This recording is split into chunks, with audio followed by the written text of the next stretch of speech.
मर्यादा राम अपने न्याय के लिए नगर भर में प्रसिद्ध थे। उसी नगर में 4 व्यापारी मिलकर रुई का व्यापार करते थे। रुई की बोरियों को चूहों के काटने से बचाने के लिए उन्होंने एक बिल्ली पाली, जिसके एक एक पाँव को एक एक व्यापारी ने चुन लिया और अपने अपने हिस्से के पाँव में सोने का कड़ा आदि प्यार से पहनाया। बड़े लाड प्यार से वे बिल्ली को पालते पोसते थे। एक दिन बिल्ली की एक टांग में बड़ी गहरी चोट लगी। टूटी टांग को जल्दी ठीक करने के लिए उस टांग के हिस्से वाले व्यापारी ने उस पर तेल लिपटा कपड़ा बांध दिया। इत्तेफाक से एक दिन बिल्ली आग के पास से गुजर रही थी कि टांग पर बांधे गए तेल लिपटे कपड़े में आग लग गई। आग की गर्मी से बेचैन होकर बिल्ली रुई की गठरियों पर इधर से उधर और उधर से इधर भागने लगी। आग की लपटों से रुई की बोरियों एक एक करके जलकर खाक हो गई। व्यापारियों को इससे बहुत भारी नुकसान हुआ।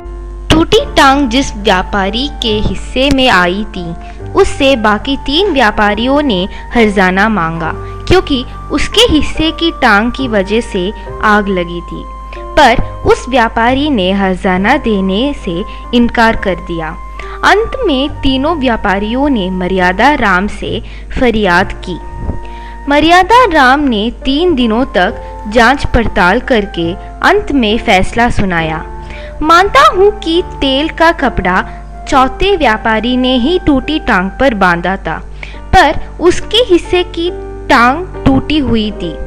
उस टांग से बिल्ली भाग नहीं सकती थी। आपके हिस्सों के बाकी 3 टांगों से बिल्ली दौड़ पड़ी थी। बिल्ली के दौड़ने से बोरियों में जो आग लगी, उसके लिए टूटी टांग नहीं, बल्कि अन्य व्यापारियों के हिस्से में आई तीनों ठीक टांगे जिम्मेदार है। इसलिए जो नुकसान हुआ था, उसका हर्जाना आप तीनों को देना होगा।